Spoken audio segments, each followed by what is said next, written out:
अस्सलाम वालेकुम, आदाब, गुड मॉर्निंग, इस्तकबाल आप सभी का गुलिस्तान न्यूज़ का मॉर्निंग शो सलाम जेके देख रहे हैं आप। मैं हूं आपके साथ ज़ुहुल ओलाबी। आसिफ रशीद भी स्टूडियो में हमारे साथ मौजूद है। 8:38 हुआ चाहते हैं और प्रोग्राम सलाम जेके के जब हम शुरुआत करेंगे तो मुख्तलिफ़ ख़बरों पर हमारी नज़र रहेगी।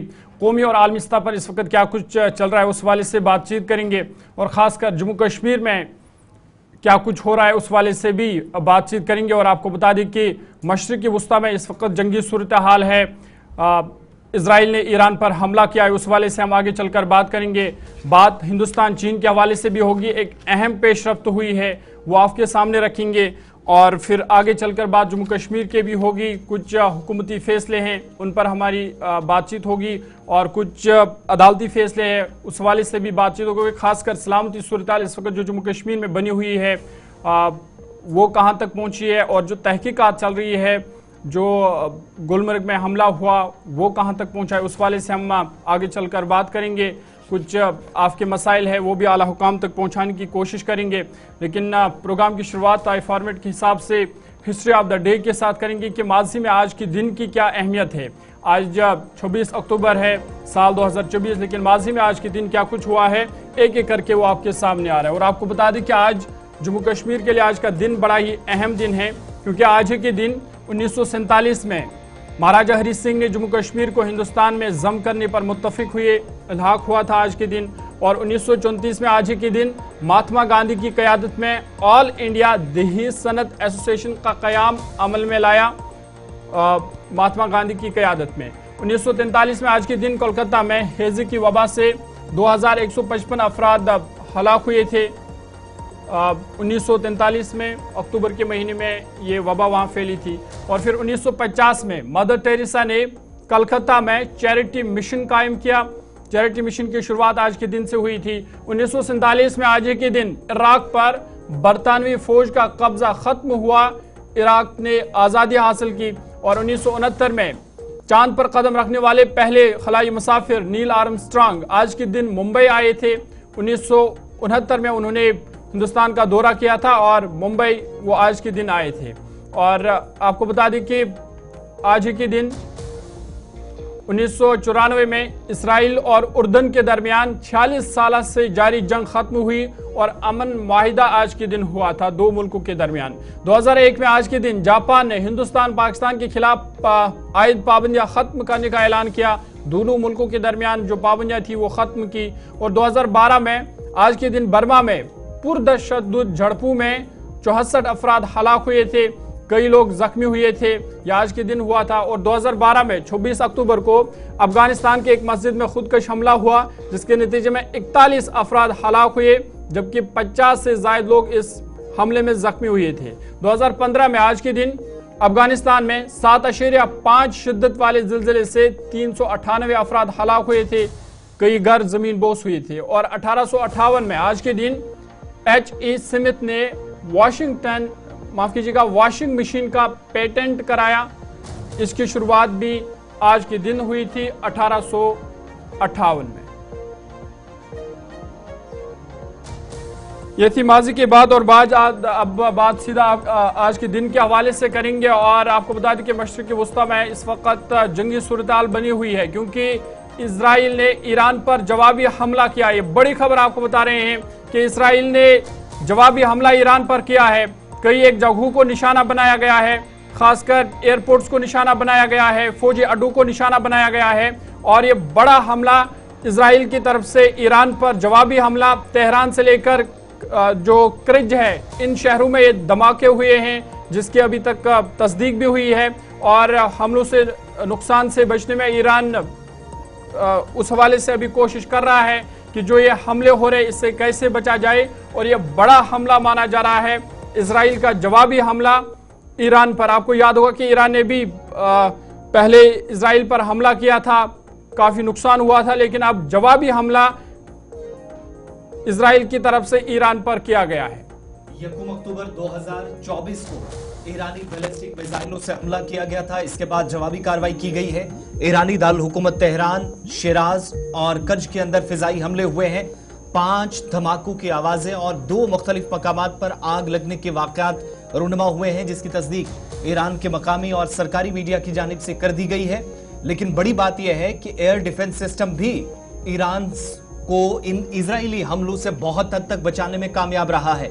ये उस वक्त की तस्वीरें हैं जिस हिसाब का जो एक किस्म का हिफाजती हिसार होता है, सिक्योरिटी पर्सपेक्टिव से काफी अहमियत का हामिल, जिसको आयरन डोम कहा जाता है, जो इजराइल के पास है, उसी तर्ज पर इजराइल के हमलों से बचने के लिए एयर डिफेंस सिस्टम को एक्टिवेट किया गया और सायरन्स बजाकर पूरे मुल्क के अंदर जहां जहां हमलों का खतरा था, शिराज के अंदर, तेहरान के अंदर, कर्ज के अंदर, इन मकामात पर हमलों से ईरान बहुत हद तक बचा भी है। किसी तरह के नुकसान की अभी तक कोई इतला नहीं है, लेकिन ये एक्ट ऑफ वॉर और स्टेट टू स्टेट हमले करार दिए जा रहे हैं, जिसके बाद ये ऐसी सूरत हाल बन रही है कि शायद तीसरी जंग अजीम, जिसको लेकर अब तक सिर्फ बातें की जा रही थी, वो ऑफिशियली शुरू हो गई है उस इलाके के अंदर। ये तस्वीर जो इजरायली मीडिया ने जारी की है, जबकि ईरान की मीडिया की तस्वीरें दिखेंगी तो वो जरा मुख्तलिफ नजर आती है, जो कुछ खबरों को बेबुनियाद और फेक करार दे रहा है। कुछ खबरों पर उसका ये तबसरा है कि माजी में जो वाकयात रूनुमा हुए, और वो भी उस सरहदी बेल्ट के अंदर जहां पर लेबनान और सीरिया के साथ लगने वाले इलाकों में हमले हुए, उन इलाकों की तस्वीर शेयर की जा रही है। लेकिन उसके बाद इसकी तस्दीक इजराइल फोर्सेस की जानिब से भी कर दी गई। प्रेस कॉन्फ्रेंस हुई, उस न्यूज कॉन्फ्रेंस में बयान जारी किया गया कि जितने भी हमले अभी तक किए गए, चाहे वो 1 अक्टूबर का हमला हो, बैलिस्टिक मिसाइल 180 से ज्यादा दागे गए थे, उनका जवाब दिया गया था। और तेहरान, शिराज और आसपास के इलाकों में जहां पर जोरदार धमाकों की आवाजें सुनाई दी गई, इन धमाकों के पीछे इजराइल था, यह तस्दीक हुई। बाद में जाकर ऑफिशियली इसकी तस्दीक हुई। धमाकों की तस्दीक करते हुए यह भी कहा गया है ईरान के सरकारी मीडिया की जानिब से कि करीबी शहर कुर्ज में 5 धमाकों की आवाजें सुनी गई। अरब मीडिया की रिपोर्ट्स को आप सही मानेंगे तो IRGC या पासदारानी इनकलाब के हेडक्वार्टर के करीब धमाका हुआ है, इस तरह की आवाजें सुनी गई हैं। और तेहरान पर इजरायली हमले के बाद कई मकामात पर आग भी लगी है। एक इमारत में आग लगने की भी इतलात मौसूल हुई, जो तस्वीर आपके सामने है। तेहरान के महकमा फायर ब्रिगेड ने वाजे किया था कि इस इमारत का वजारत दिफा से कोई ताल्लुक नहीं है, जिसको लेकर पहला बयान IDF का आया था कि उन्होंने अहम तरीन और जो फौजी तनसीबात थे और हसास तरीन इलाके थे, उन इलाकों को निशाना बनाया था। इधर इजरायली मीडिया के मुताबिक ईरान की सिक्योरिटी निजाम से मुतल्लिक अहम तरीन इमारतों और मकामात को निशाना बनाया गया है। दावा यह किया गया कि जिस इमारत पर धमाका हुआ वो तेहरान में है और इस इमारत से 10 से ज्यादा अफराद को रेस्क्यू किया गया। इजरायली मीडिया की रिपोर्ट्स की तरफ जाएं तो कुर्ज वो शहर है जहां ईरान के न्यूक्लियर पावर प्लांट्स मौजूद हैं, ताहम ये वाजे नहीं हो सका है कि न्यूक्लियर पावर प्लांट्स को निशाना बनाया गया या नहीं। इजराइल की जानिब से ईरान पर हमले से पहले व्हाइट हाउस यानी अमेरिका को भी जानकारी दे दी गई थी, आगाह कर दिया गया था। इसके पीछे ये भी आप सब जानते हैं कि पिछले दिनों एक खत जो वायरल हुआ काफी ज्यादा, 15 और 16 तारीख को जो प्लान तरतीब दिया गया था कि हमला किया जाएगा, वो खत वायरल होने के बाद तहकीकात भी इस वक्त FIA की जानिब से अमेरिका में चल रही है। लेकिन आज इजरायली मीडिया ने इजरायली डिफेंस फोर्सेस के हवाले से फिजाई हमले में ईरान के अंदर कई फौजी अहदाफ को निशाना बनाने की तस्दीक करते हुए कहा है कि इजरायली फौज ईरान के अंदर मखसूस अहदाफ को निशाना बनाने में कामयाब रही है। फौज हमलों और दिफा दोनों सूरतों के लिए तैयार है। ये एक तरफ का स्टेटमेंट। जब ईरान की तरफ से ऑफिशियल स्टेटमेंट्स इस पर नहीं आए, लेकिन सरकारी मीडिया की रिपोर्ट्स पर जाएं तो उनके मुताबिक आयतुल्लाह अली खमेनी की तरफ से बाज़ाब्ता तौर पर फौज को यह हुक्म दे दिया गया है कि वो जंग लड़ने के लिए तैयार रहे, क्योंकि बराह रास्त जो हमला ईरान की सरजमीन पर हुआ है, इसका जवाब मौसर तरीके से और भरपूर अंदाज में दिया जाएगा। इस बीच ईरानी इंटेलिजेंस हुकाम ने सरकारी टीवी को यह भी बताया है कि धमाकों की वजह मुमकिन तौर पर ईरान के फिजाई दिफाई निजाम को फाल करना भी हो सकता है। इसीलिए 2 तरह की रिपोर्ट्स हैं, एक तरफ हमला हुआ, दूसरी तरफ इनको फेक करार दिया जा रहा है। एक तरफ तस्वीर वायरल हुई, दूसरी तरफ इनको पुरानी तस्वीरें करार दिया जा रहा है। लेकिन ये जो तस्वीर है ये IDF और उसके बाद ईरान की तरफ से जो तस्वीर शेयर की गई, मैक्सिमम वहां के मीडिया आउटलेट्स से जो हाउसेज हैं वो वीडियो शेयर कर रहे हैं और इस तस्वीर को वो इसको एक तो पुरानी बता रहे हैं और दूसरा ये कहते हैं कि एयर डिफेंस सिस्टम कामयाब रहा है इन हमलों से बचने के लिए। 3 अलग अलग मकामात पर धमाके करने की कोशिश हुई। 5 धमाकों की आवाजें शिराज और ईरान के मुलक्का इलाकों में सुनाई दी गई है, लेकिन किसी तरह का जानी नुकसान नहीं हुआ है। इसको लेकर कोई ताल्लुक भी नहीं, कोई खबर नहीं है। इधर इमाम खुमैनी इंटरनेशनल एयरपोर्ट के सीईओ की तरफ से भी हवाई अड्डे पर हमले की खबरों को मुस्तरद कर दिया गया है और हवाई अड्डे से सुबह की पहली परवाज मामूल के मुताबिक रवाना होगी, किसी परवाज की मनसूखी नहीं होगी। इससे साफ होता है कि मुख्तलिफ इलाकों के अंदर खबरों की जो खबरें थी, जो गर्दिश कर रही थी या हमलों की इतलात मौसूल हो रही थी, उसमें 50% के करीब सही साबित नहीं हुई हैं, जो इजराइल की तरफ से अभी तक दावा किया जा रहा था। इधर ईरानी मीडिया यह भी रिपोर्ट कर रहा है कि मेहराबाद एयरपोर्ट पर भी तमाम परवाजें मामूल के मुताबिक चल रहे हैं। किसी जंगी तैयारे या मिसाइल की आवाजें नहीं सुनी गई, ना ही कहीं से आग या धूल उठने की इतलात हैं। दूसरी जानिब अरब मीडिया ये रिपोर्ट्स कर रहा है कि तेहरान एयरपोर्ट के करीब धमाके के अलावा सीरिया में दमिश्क के देही और वस्ती इलाकों में बम धमाकों की आवाजें सुनी गई है और ईरानी फिजाई हदूद से परवाजों का रुख मोड़ दिया गया। हो सकता है कि एयर स्पेस आइंदा दिनों में बंद किया जाए, लेकिन तेहरान के अंदर हमले हुए या नहीं, इसकी तस्दीक सिर्फ और सिर्फ इजराइल कर रहा है और इस सिलसिले में एक बयान भी जारी किया गया है।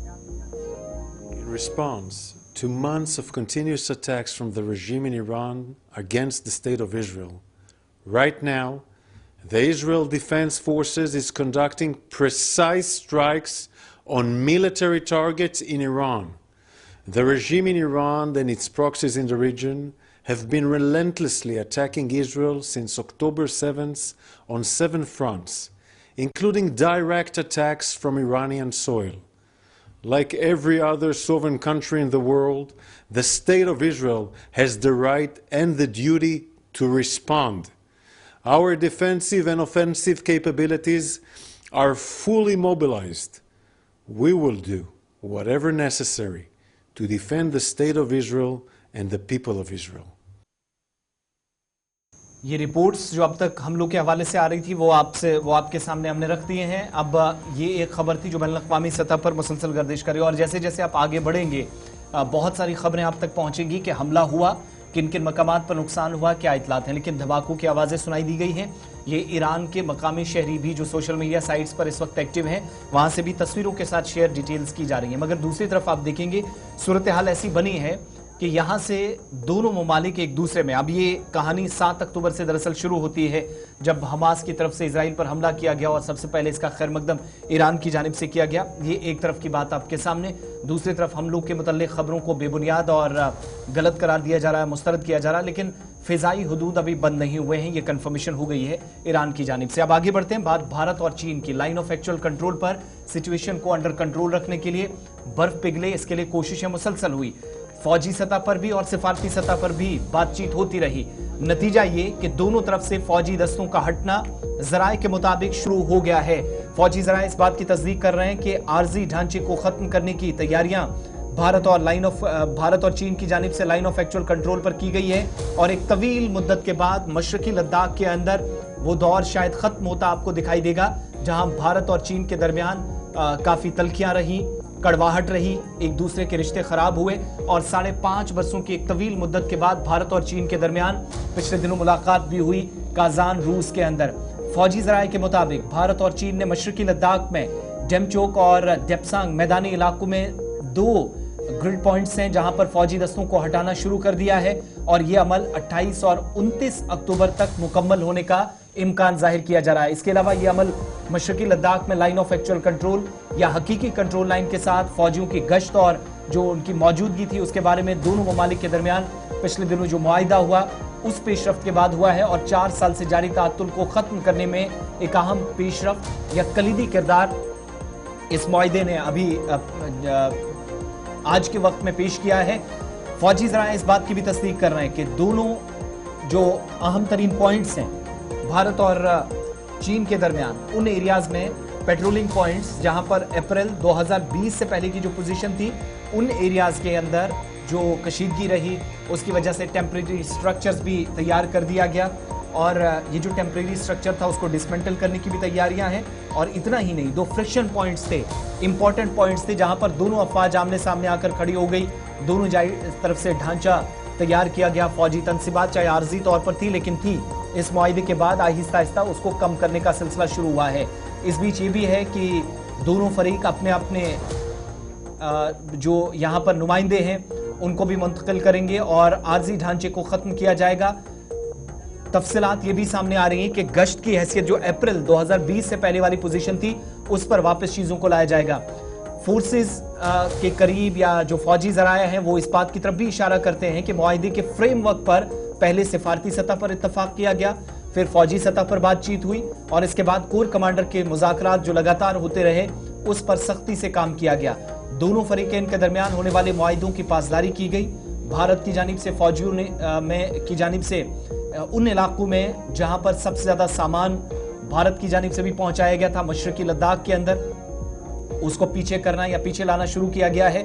और शुमाली कमान के सरबराह lieutenant general MV Sachendra Kumar की जानिब से उधमपुर में नॉर्दर्न कमांड हेडक्वार्टर में एक सवाल का भी जवाब दिया गया था कि फौजी और सिफारती बातचीत के नतीजे में ही भारत और चीन के सरहदी इलाकों में जो तनाज़ात हैं, लाइन ऑफ एक्चुअल कंट्रोल पर जो काम खराब हुआ था, उस काम को ठीक करने के लिए, सिचुएशन को बेहतर करने के लिए इत्तफाक हुआ है और तनाज़ात को खत्म करने और मसाइल के हल में मदद मिली है। 2020 में जो मसाइल पैदा हुए थे तो एक एक करके सूरत हाल बेहतर हो रही है। 28 से 29 अक्टूबर यानी आइंदा 3 रोज में अहम तरीन पेशरफ्त का इम्कान है। दोनों तरफ से फौजी दस्तों का हटना फौजी जराये के मुताबिक शुरू हुआ है और बहुत जल्द जो आर्जी ढांचे दोनों अतराफ से, चाहे वो चीन ने पीपल्स लिबरेशन आर्मी की तरफ से, PLA की तरफ से बनाए गए हों या भारत की तरफ से, जहां पर ITBP के काफी ज्यादा बड़ी तादाद में जवान थे, मुल्क की हिफाजत को या सरहदों की हिफाजत को यकीनी बनाने का जिम्मा जिनको सौंपा गया था, उन्होंने पीछे हटना भी शुरू करना है और साथ साथ ढांचों को भी खत्म किया जाएगा। और पिछले दिनों आपको याद होगा जिस माहौल में मुलाकात हुई वज़ीर आज़म मोदी की और चीनी सदर शी जिनपिंग की, वो बॉडी लैंग्वेज बताती थी। हमने उस वक्त जब मुलाकात हुई थी तब भी आपको बताया था कि 4 साल में बहुत मुलाकातें हुई, लेकिन आंखें कुछ सेकंड्स के लिए मिलती थी, कोई ज्यादा लबकुशाई नहीं होती थी, कोई खुलकर बात नहीं करता था। लेकिन वो जो डिप्लोमेटिक चैनल्स पर या फौजी सतह पर आर्मी के थ्रू जो बातचीत अब तक दिल्ली और बीजिंग में होती रही, उसका नतीजा आप देख रहे हैं कि ये जो मुलाकात हुई थी, दोनों लीडरान खुश थे, चेहरे पर मुस्कान थी, बॉडी लैंग्वेज बता रही थी कि एक बड़ी डेवलपमेंट आइंदा कुछ दिनों में होने जा रही है और वो आज साफ हो रहा है, जिसकी तरफ फौजी जराया इशारा भी कर रहे हैं कि बर्फ पिघलेगी, सिचुएशन बहुत बेहतर होगी। दोनों तरफ से ढांचे और अफवाज पीछे हटना या अपनी जो पहली उनकी पोजीशंस थी वहां पर वापस आएंगी और शायद बहुत हद तक इस मुआहिदे के बाद भारत और चीन के दरमियान दोस्ती, तिजारत, कारोबारी सरगर्मियां, स्ट्रेटेजिक के एतबार से अहमियत के हामिल फैसले, इन पर भी आइंदा दिनों में बातचीत हो सकती है।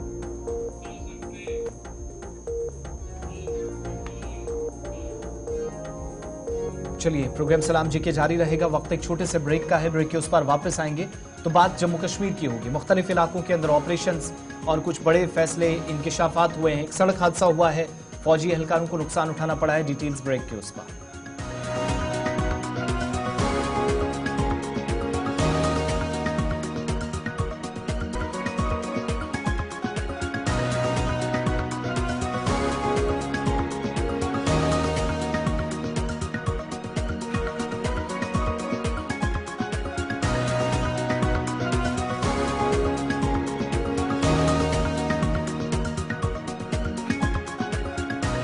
ब्रेक के बाद आपका खैर मकदम है। प्रोग्राम सलाम जेके देख रहे हैं आप। बात अब बूटा पथरी हमले की करेंगे, क्योंकि बूटा पथरी हमले के हवाले से तहकीकात जारी है और इनमें जो इंकिशाफ हुए हैं वो बड़े खतरनाक है। एक बाइस से तशवीश है, क्योंकि जो तहकीकात इस हवाले से जारी है और जिसके बाद मिलिटेंटों की तलाश, हमलावरों की तलाश भी बड़े पैमाने पर जारी है।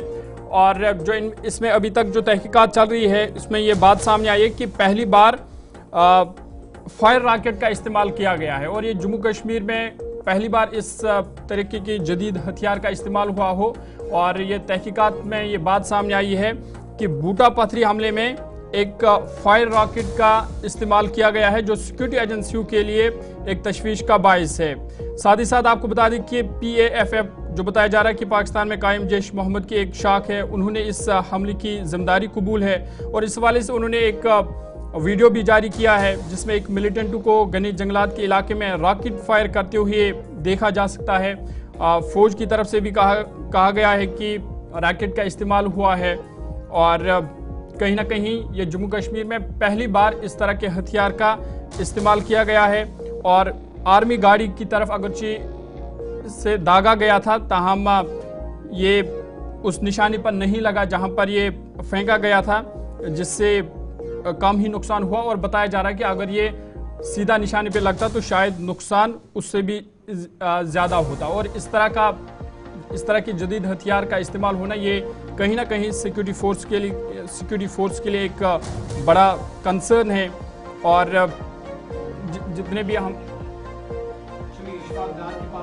इस वक्त कॉप्टर्स का सहारा लिया जा रहा है, ड्रोन्स के जरिए, पैरा कमांडोज के जरिए इस ऑपरेशन को आगे बढ़ाया जा रहा है। इशफाक हमारे साथ हैं। इशफाक, दो चीजें, एक तो हमले के बाद तहकीकात चल रही हैं, शायद कुछ लोगों से पूछताछ भी हो, ये सिलसिला हम देखेंगे, मगर ये जो खबरें अभी गर्दिश कर रही हैं ये किस हद तक सही है और फौजी हुकाम क्या इसकी तस्दीक कर रही है कि हमले के वक्त एक रॉकेट भी मारा जाता है, कोशिश की जाती है गाड़ी को उड़ाने की, लेकिन अच्छी बात ये थी कि वो टारगेट मिस कर गया है। इनकी कंफर्मेशन क्या ऑफिशियल्स करते हैं और इन चीजों को कितना सीरियसली इस वक्त अथॉरिटीज ले रही हैं?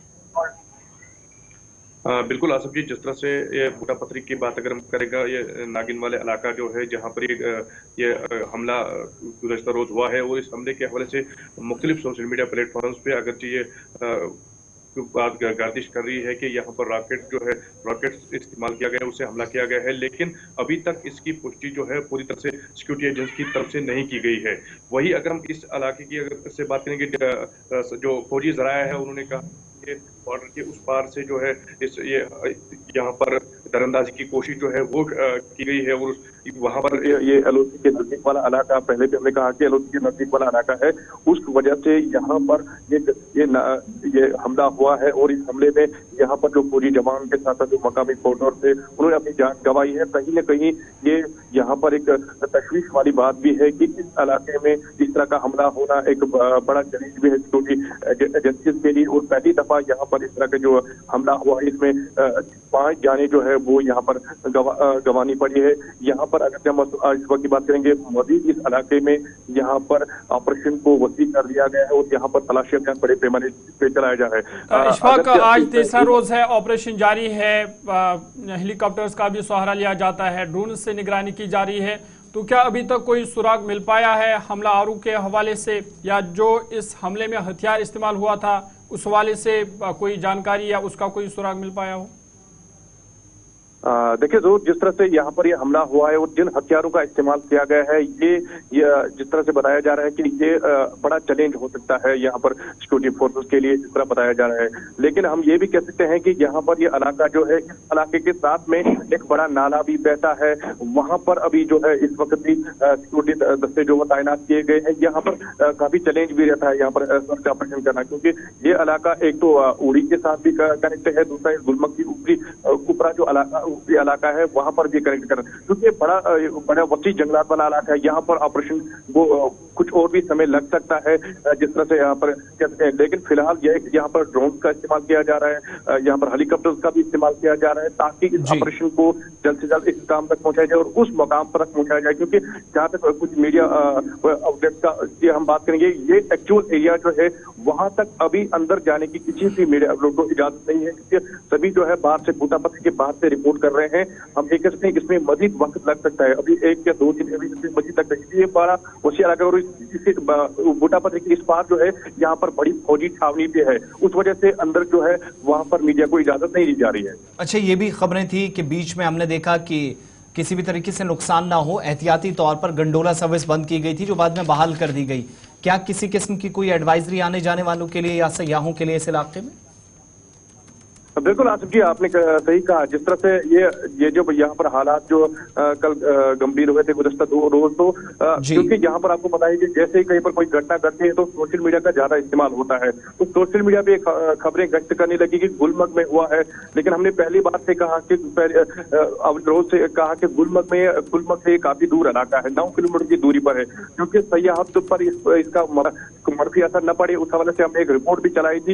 लेकिन कल जब ये खबरें गश्त करने लगी, कुछ एजेंसी की तरफ से ये कहा गया कि गुलमर्ग में गंडोला को एहतियाती तौर बंद कर दिया गया, तो उसके बाद में हमने हम वहां पर गए, उस मौके पर गए और हमने देखा कि 1700 के करीब गंडोला में उस टाइम जो है जो बाहर से सैयाह आए थे उनने गंडोला की सवारी की थी। और पहले सुबह क्योंकि देर से खुलता है, 10 बजे तक बंद था, बाद में गंडोला को खोल दिया गया। अभी भी हमारे लाइव निष्कर्ष से पहले गंडोला के ऑफिसर से बात हुई नॉर्मली सब कुछ है। वहां पर गंडोला को भी ओपन कर दिया गया और सैयाहों के आने जाने से किसी किस्म की रोक नहीं है। सैयाह जो है वो पूरे गुलमर्ग बाउल में खुशी खुशी अब जो है घूम रहे हैं। बहुत बहुत शुक्रिया तफसीलात फराहम करने के लिए। इशफाक हमारे साथ थे। बात जनूबी कश्मीर और शुमाली कश्मीर के इलाकों की हो रही है। फिलहाल ऑपरेशन इस इलाके में चल रहा है, लेकिन इस बीच जनूबी कश्मीर से एक अपडेट मिल रहा है कि एक सड़क हादसा पेश आया है। दमहाल हाजीपुरा कुलगाम के अंदर यह हादसा हुआ है, जिसमें एक फौजी जवान के मारे जाने की खबर है, जबकि 8 दीगर एहलकार जख्मी हुए हैं। इब्तदाई रिपोर्ट्स के मुताबिक हादसा आज सुबह पेश आया।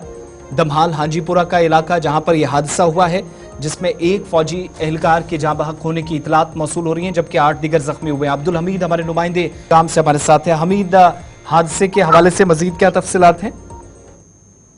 ये हादसा रात को पेश आया है, जबकि एक फौजी गाड़ी कुछ फौजियों को लेकर हॉस्टल जो ऊपर बना हुआ है, पहाड़ी के ऊपर ही बना हुआ है, जिसकी कई सारी मुखालफत भी हुई है कि ज्यादा ऊंचाई पे बना हुआ है, वहीं पे वो बना हुआ है था। और जब गाड़ी वहां से वापस आ रही थी कैंप की तरफ, तो वो वहां से लुढ़क गई और उसमें एक जवान की मौत भी वाक़ा हो गई। बाकी दीगर को जख्मी बताए जा रहे हैं। तो हॉस्पिटलाइज तो किया गया है, मगर अभी तक पूरी तरह से जानकारी इस बारे में फराहम नहीं हुई कि किसी और की डेथ तो नहीं हुई है। जी, ये तमाम लोग ये क्या आर्मी पोस्ट पर जा रहे थे या कोई ऑपरेशन था? कंफर्मेशन क्या है? अभी पूरी तरह से कंफर्मेशन नहीं हुई है। जो पहाड़ी के ऊपर जो हॉस्टल बना हुआ है, जो ऊंचाई पे है, वहां पे गए हुए थे कुछ गरज की वजह से या कोई इंफॉर्मेशन हो इन्हें, इसमें पूरी तरह से वजाहत तो नहीं हुई है, मगर वहां पे ये गए थे और जब वापस वहां से लौटते हुए इनको वहां से उनकी जो गाड़ी है वो खिसक गई है, जिस वजह से गहरी खाई में वो गिर गई। वो गाड़ी को तो वहां से उठा लिया गया है और जो जख्मी है उनको भी हॉस्पिटलाइज किया गया है, और जो उसमें मारा गया है उसको भी हेलीकॉप्टर के जरिए इधर बीबी कैट हॉस्पिटल ले जाया गया है।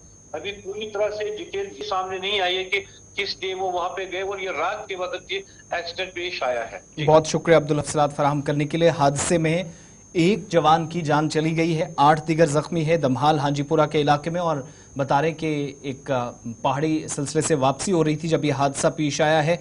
आज सुबह जो इस वक्त कंफर्मेशन हो रही है, हादसा रात के वक्त में हुआ। हमारे नुमाइंदे भी तस्दीक कर रहे थे। पुलिस ने इस वाक़े का नोटिस भी लिया है। दूसरी तरफ जो जख्मी एहलकार हैं इनको अस्पताल पहुंचाया गया था, उन्हीं में से एक ने दम तोड़ दिया है। इसकी मौत की तस्दीक की गई है। अब आगे बढ़ते हैं। ऑपरेशंस के ताल्लुक से बात हो रही है, इससे अगर खबरों पर जाएं, एक खबर आपके सामने रखना बहुत ज़रूरी है। सिक्योरिटी इदारे या जो खुफिया एजेंसियां हैं वो इस बात की तरफ इशारा कर रही हैं कि ऑनलाइन प्लेटफॉर्म्स का भी वो तमाम लोग इस्तेमाल करने में इस वक्त लगे हुए हैं जो नौजवानों को मिलिटेंसी के रास्ते पर ले जाने या फिर मिलिटेंट ग्रोहों में शामिल करने की कोशिशों में इस वक्त मसरूफ है। और मुतअद्दिद और ऑनलाइन प्लेटफॉर्म्स इस्तेमाल हो रहे हैं, सोशल मीडिया का गलत इस्तेमाल हो रहा है। और ऐसा बहुत सारी रिपोर्ट्स के जरिए जो खुफिया और तहकीकाती एजेंसियों के हाथ लगी हैं, जिसमें यह दावा किया जा रहा है कि डिजिटल प्लेटफॉर्म्स के जरिए भर्ती की एक कोशिश हो रही है। वादी कश्मीर के अंदर, जम्मू सूबे के अंदर को नाकाम बनाने की कोशिशें और तरीकाकार भी हुकाम की जानिब से बाज़ाब्ता पर जो है वो तलाश किया गया है।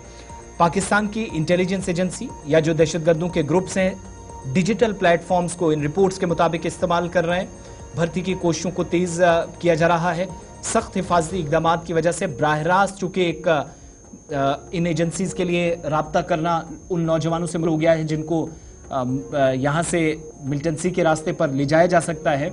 लेकिन अब ये ग्रुप बुनियादी तौर पर social media platforms, messaging apps, साबिका ट्विटर जिसको आप एक्स कहते हैं, फेसबुक है, इंस्टाग्राम है, व्हाट्सएप है, टेलीग्राम है, इनके इस्तेमाल के जरिए नौजवानों को अपनी तरफ ले जाने की एक कोशिश है।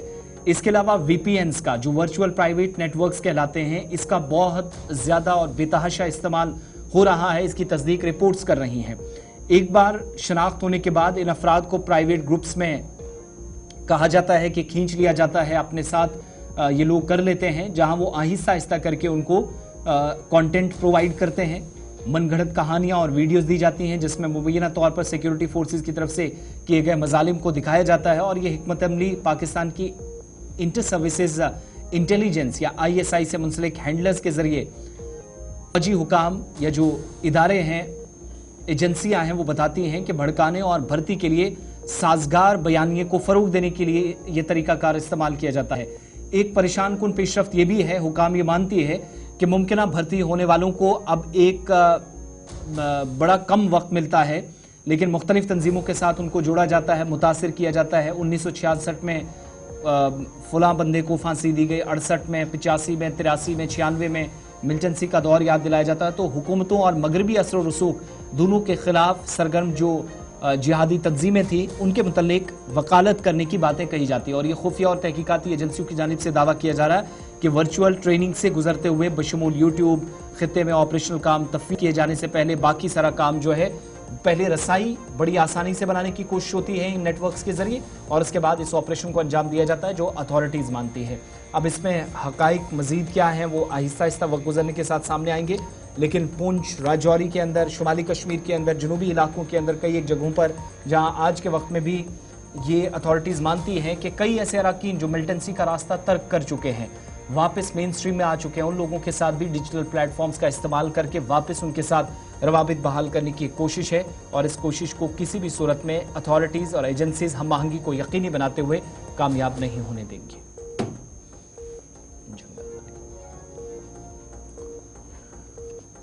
चलिए आगे बढ़ते हैं, बात जनूबी कश्मीर की कोकरनाग की करते हैं, क्योंकि कोकरनाग में जंगलाती इलाके में जो आग है वो लगातार फैल रही है और अभी भी इस पर काबू नहीं पाया गया। ये सिर्फ जनूबी कश्मीर की बात नहीं है, कल हमने आपके सामने खबर रखी वस्ती कश्मीर के गांदरबल के भी, और और जब हम जनूबी कश्मीर के डिक्सम कोकरनाग की बात करते हैं तो वहाँ पर भी सब्ज़ सोने को शदीद नुकसान पहुँच रहा है। मुतअद्दिद जंगलात में आग की होलनाक वारदातें पेश आ रही है क्योंकि खुश्क मौसम चल रहा है और बताया जा रहा है कि यही वजह है कि जो आग की वारदात है उनमें इजाफा देखा जा रहा है। वहीं डिक्सम कोकरनाग की जब हम बात करते हैं तो करीबन एक हफ्ते से यहाँ पर आग जो है वो जारी है, पूरा जंगल जो है वो आग की लपेट में है और तस्वीरें भी आपके सामने हैं। ये रात देर गई की तस्वीरें हैं जहाँ पर आप देखते हैं कि किस तरह पूरे जंगल को चारों तरफ से आग ने अपने लपेट में ले लिया है। तमाम कोशिशें अगरचे जारी थी फायर एंड इमरजेंसी सर्विस की जानिब से, लेकिन कहीं ना कहीं वो कोशिश नाकाम साबित हो रही है क्योंकि पूरा जंगल आग की लपेट में है और इस पर काबू पाने के लिए बड़े सतह पर इकदाम उठाने होंगे, तभी जाकर के इस आग पर काबू पाया जा सकता है। ताहम ये सरसब्ज़ सोना आग की लपेट में है, जिससे कहीं अगर ये आग इस तरह फैलती रही तो आसपास के जो इलाके हैं उनको भी नुकसान पहुंच सकता है। लेकिन फ़िलहाल जो फायर एंड इमरजेंसी या दीगर महकमे हैं उनकी तरफ से आग बुझाने के हवाले से कार्रवाई जारी है। मुख्तलिफ इलाकों से खबरें आ रही हैं। उनका इलाका जनूबी कश्मीर के अंदर जहाँ पर इतलात ये हैं कि गुज़श्ता कई रोज़ से आग इस इलाके के अंदर भड़क रही है या भड़की है, तो जंगलात में लगी आग पर मुकम्मल तौर पर हुकाम काबू पाने में नाकाम साबित हुई है। अपने नुमाइंदे के पास भी चलेंगे, फिर वो साथ ज्वाइन करेंगे, लेकिन जो तस्वीरें बयां कर रही हैं वो बताती हैं कि इलाके के अंदर असल सूरत हाल क्या है। गुज़श्ता रोज़ जब हम आपको बता रहे थे तो उस वक्त कुछ एक इलाकों में कहा गया कि आग पर काबू पाया गया है। दिन में फिर से 2 से 3 मकामात पर आग भड़की और ये तस्वीरें निस्फ शब की, आधी रात को जब मैक्सिमम इलाकों के अंदर लोग सोए थे, आराम कर रहे थे, तो उस वक्त फिर से इस इलाके के अंदर आग भड़क उठी। और अगर ये कहा जाए कि इंतज़ामिया आग पर काबू पाने में कामयाब हुई है तो शायद ही गलत होगा, क्योंकि जो तस्वीर इस इलाके से निकल कर आई, जो मनाज़र हम देख रहे हैं, ये इंतहाई तशवीशनाक है। और ये तो जनूबी कश्मीर की बात, वस्ती कश्मीर में 9 से 10 दिन से जो आग एक इलाके के अंदर लगी है वो भी आपको हमने बताया था। पीर मुजफ्फर हमारे साथ है इस वक्त, पीर मुजफ्फर के पास चलेंगे, हमारे साथ ज्वाइन करेंगे। और बड़ी बात यह है कि सबसे अहम तरीन इलाके जहाँ पर वसी जंगलात हैं या घने इलाके कह लीजिए, इन इलाकों के अंदर सबसे ज़्यादा नुकसान। और एक चीज़ कम से कम जो इसमें समझ आती है कि आबादी वाले इलाकों से दूर उन मकामात पर आग लगी है, लेकिन सब सोना इन इलाकों के अंदर बुरी तरह मुतासिर हुआ है।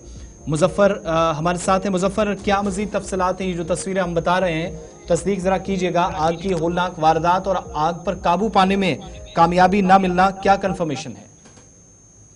आसिफ, मैं बता दूं, जैसा कि आपको पता है कि कई दिनों से जो यहाँ पे अगर हम कोकरनाग रेंज की बात करें, इसके साथ साथ जो डक्सम रेंज है, तो वहाँ पे जो मुख्तलिफ कंपार्टमेंटों में जो आग वो नमूदार हो रही है, कहीं ना कहीं लोगों में भी पैनिक है। लेकिन इसके साथ साथ मैं बता, जो आपने अभी ये तस्वीरें दिखाए हैं, ये देर रात की है, ये जी है हालपूरा।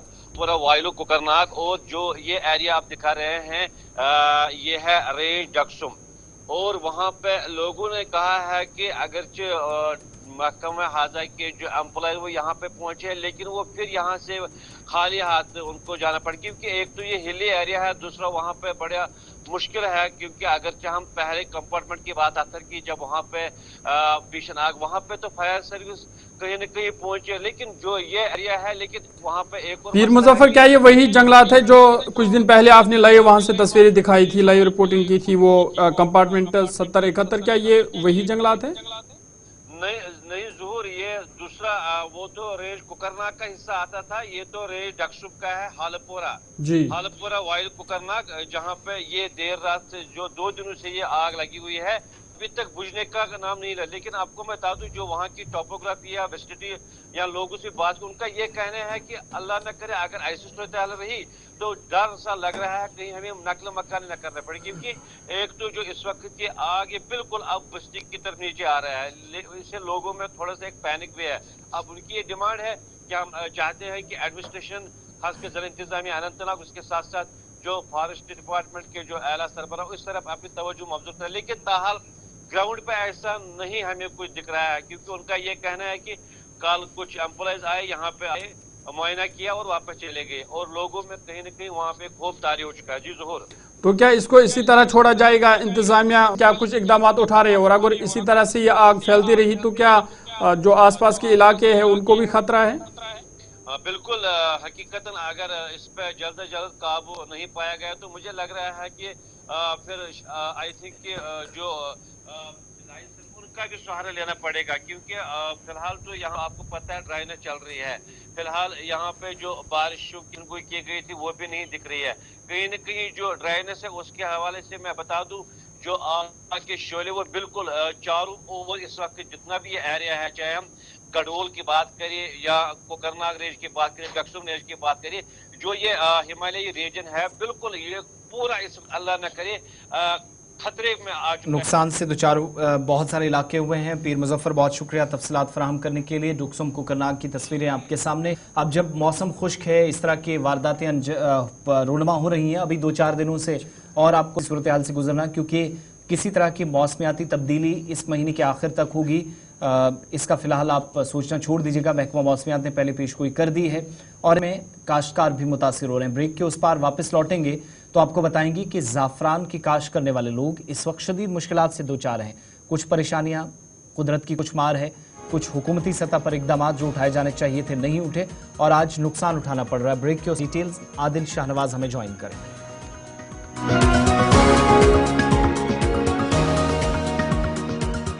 ब्रेक के बाद आपका खैर मकदम है। प्रोग्राम सलाम जेके देख रहे हैं आप, और एक पड़ाव पर हम आ गए हैं और बात ज़ाफ़रान के हवाले से करेंगे, क्योंकि ज़ाफ़रान की काश्तकार जो है वो मुतासर हो रही है। लगातार खुश्क मौसम की वजह से जो इसका बुरा असर जो है वो ज़ाफ़रान पर पड़ रहा है और ज़ाफ़रान की पैदावार जो है वो मुतासर हो रही है। आपको बता दें कि लगातार खुश्क मौसम की वजह से कहीं ना कहीं जो इससे वाबस्ता लोग हैं वो भी, और जो बारिशों की कमी जो है वो पैदावार को मज़ीद जो है बुरी तरह से मुतासिर कर सकता है। इस हवाले से आपको बता दें कि कश्मीर में गुज़िश्ता कई महीनों से मुसलसल खुश्की के बायस इस साल ज़ाफ़रान की पैदावार मुतासर होने का इम्कान है। इस मौसम ख़िज़ा में काफ़ी बारिशों की कमी ज़ाफ़रान की पैदावार को बुरी तरह मुतासिर करेगी। वहीं काश्तकारों का कहना है कि ये सिस्टम बरसों पहले नस्ब किए गए थे, लेकिन ज़्यादातर गैर वाज़ेह वजूहात की बिना पर कभी काम नहीं कर सके। उन्होंने कहा कि अगर ड्रिप इरिंग की सहूलियात को फ़ाल बनाया जाए तो काश्तकारों को सिर्फ बारिश पर इन्हें करना पड़ेगा, और इस तरह की बातें या इस तरह के इकदाम हुकूमत ने अगर इसकी वकालत की थी कि वो इस तरह के इकदाम उठाएंगे, लेकिन ज़मीनी सतह पर इस तरीके का कुछ नहीं हुआ। इरीगेशन की सहूलियात को फ़ाल नहीं बनाया गया, जिस वजह से काश्तकार अभी भी परेशान है। उन्हें अभी भी बारिशों पर इन्हिसार करना पड़ता है, जिससे बरवक़्त आपाश ज़ाफ़रान की पैदावार मुमकिन हो सकती है अगर ये जो ड्रिप इरीगेशन सहूलियात है ये इसको फ़ाल बनाया जाता तो ज़ाफ़रान की पैदावार मज़ीद बेहतर होती। उससे साथ ही साथ ज़ाफ़रान की पैदावार की जब हम बात करते हैं तो आपको बता दें कि 2010 से 2023 तक 67% से ज़्यादा कमी आई है, जो एक बड़ा कंसर्न है, बाइस तशवीश है, क्योंकि कई लोगों का रोज़गार और कई लोगों की ज़िंदगी इससे वाबस्ता है। लेकिन कहीं ना कहीं जो मौसम की मार है अब काश्तकारों के लिए परेशानी का बायस बनी हुई है। और हुकूमत से भी अगरचे इस बारे में मुतालबात हुकूमत के सामने रखे थे कि इस हवाले से इक़दामात उठाए जाए ताकि मौसम की मार काश्तकारों को न झेलनी पड़ी, लेकिन उस तरह से भी इक़दामात नहीं उठाए गए ज़मीनी सतह पर, जिस वजह से काश्तकार अब भी परेशान हैं और लगातार खुश्क मौसम से जो ज़ाफ़रान की काश्तकार है वो बुरी तरह से मुतासर हुई है। आदिल शाहनवाज हमारे नुमाइंदे हमें इस वक्त ज्वाइन किए हैं। आदिल, एक तो ये हम देख रहे हैं बिल्कुल अब सारा साल मेहनत करने के बाद जब कमाने या खाने का वक्त आया तब मुश्किलात आ रही हैं। क्या ये माना जाए कि ये जो कुदरती मार है या मौसम तब्दील होना और ये जो गैर मौसमी कभी बरसात कभी ये सिलसिला हमने देखा है, जिस हिसाब से हम मौसमियाती तब्दीली के मनफी असरात बाकी कामकाज पर देखते हैं वो भी एक इस इलाके के अंदर पड़ा है, या इंतज़ामी सतह पर भी कुछ लापरवाहियाँ, कुछ कमियाँ, कुछ खामियाँ हैं? नतीजा ये कि हज़ारों लोगों का रोज़गार इस काम पर इन्हिसार करता है, वो अब शायद इससे मुश्किल एक वसी तर और मुश्किल दौर से गुजर रहे हैं। बिल्कुल आसिफ, अगर हम बताएंगे, अगर सैफरॉन के हवाले से बात करेंगे तो एक अहम कैश क्रॉप के हवाले जाना जाता है, लेकिन अगर हम इसकी पैदावार की बात करें तो इसकी जो पैदावार है वो आए रोज इसकी जो पैदावार इसमें कमी आती जा रही है, क्योंकि अगर हम बात करें इस साल की अगर हम बात करें तो खुश्क मौसम रहने की वजह से भी इसकी पैदावार में जो है काफ़ी कमी देखने को मिली है। लेकिन अगर हम सरकार के हवाले से अगर बात करें तो उन्होंने एक प्रोग्राम लाया था, एक मिशन जिसे नाम दिया गया था नेशनल सैफरॉन मिशन के हवाले से इसको नाम दिया गया है, ताकि जो इसकी पैदावार है इसको बूस्ट मिले। हालांकि इस मिशन में काफ़ी सारे ऐसे प्रोग्राम्स थे जिनको इंट्रोड्यूस किया गया था, जिसमें ड्रिप इरिगेशन सिस्टम या स्प्रिंकल इरिगेशन सिस्टम या जो कंस्ट्रक्शन ऑफ ट्यूबवेल्स जैसे प्रोग्राम थे, जिनमें काफ़ी सब्सिडी भी गवर्नमेंट में इंट्रोड्यूस की थी फार्मर्स के लिए। और खास में एक और अहम चीज़ था वो कि ऐसे टूल्स या ऐसे किट्स फराहम करना जो जदीद टेक्नोलॉजी से लेस हो, ताकि जो फार्मर हो या सैफरॉन के जो किसान हो वो अपनी जो प्रोडक्शन है या अपनी जो इकोनॉमिक जो हालात है उसको बेहतर बनाए जा सके। लेकिन अगर हम बात करें जो वो मिशन है वो पूरा इस वक्त जो है अमलाया नहीं जा रहा है, जिसकी वजह से जो सैफरॉन की पैदावार है वो लगातार जो है पीछे जा रही है। अगर हम पिछले कुछ 10 सालों की बात करें, यानी 2010 से लेकर 2023 तक अगर हम बात करें सैफरॉन प्रोडक्शन की, तो तकरीबन 67% की जो गिरावट है वो देखने को मिली है। हालांकि पिछले साल की अगर बात करें तो कुछ इजाफा हुआ था, 2-4% का इजाफा हुआ था सैफरॉन की कल्टीवेशन में, लेकिन उतना भी इंक्रीज नहीं हुआ जितना कि हमें तवक्या किया जाता था या जितना गवर्नमेंट की सतह पे जो बुलंद दावे किए जाते थे कि ये मिशन लाया गया है, ये चीज़ इंट्रोड्यूस की गई है, ड्रिप इरिगेशन फैसिलिटी को इंट्रोड्यूस किया गया है ताकि सैफरॉन हो उसकी पैदावार में काफ़ी इजाफा मिले। लेकिन गुज़रते साल के साथ साथ जो सैफरॉन की प्रोडक्शन है उसमें काफ़ी गिरावट देखने को मिल रही है। तो क्या इसके पीछे ये भी बुनियादी वजह है, जो मैं आपकी बात समझ पाया हूँ, पानी की कमी, जो अरेंजमेंट्स एडमिनिस्ट्रेटिव पार्ट पर किए जा सकते थे, इरिगेशन फैसिलिटीज़ ज़रूरत के मुताबिक या मुनासिब ना होना? बिल्कुल आसिफ, अगर हम पहले टोपोग्राफी की बात करें, जहाँ पे सैफरॉन की काश्त की जाती है वो करेवा है, यानी वहाँ पे इरिगेशन की फैसिलिटी दस्तियाब नहीं रहती है। तो इस चीज़ को देखते हुए जो इरिगेशन फैसिलिटी को अपग्रेड करना या अवेलेबल रखना, ये गवर्नमेंट में एक तरजीह बुनियाद पे ली थी, जिसके हवाले से नेशनल सैफरॉन मिशन के तहत कई सारे इनिशिएटिव्स भी लिए थे ताकि इरिगेशन को दस्तियाब रखा जा सके।